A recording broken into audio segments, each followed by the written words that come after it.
Just by chance, he says, "Hey, you still want to be a flight medic?" I said, "Absolutely."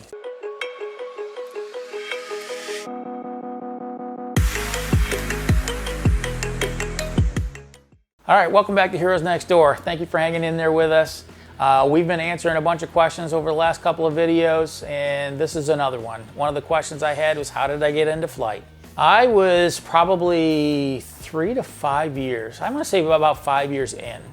I was working a ground unit at a local hospital, and I was always interested in the flight. When I got into medicine, or into paramedicine, I wanted to do flight.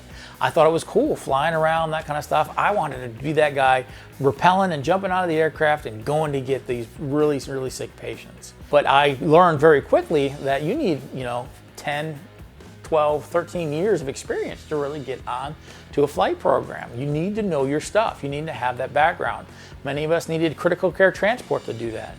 Fortunately, my career, I started out in critical care transport. I then transitioned over to the 911 system, and by luck of the draw, and by God's good grace, I actually ran a call with the director for the flight service. I mentioned to him early on that I was interested in doing flight, and this call was a bad call.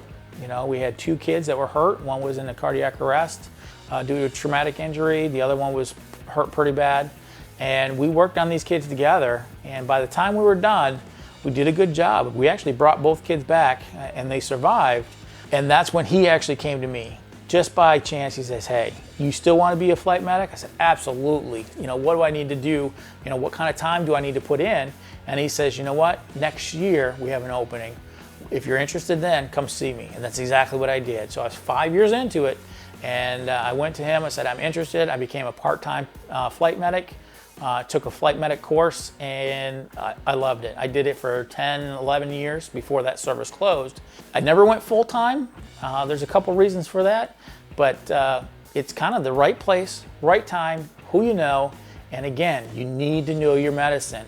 Once these guys see, and girls see what you can do, they're gonna bring you where you wanna be.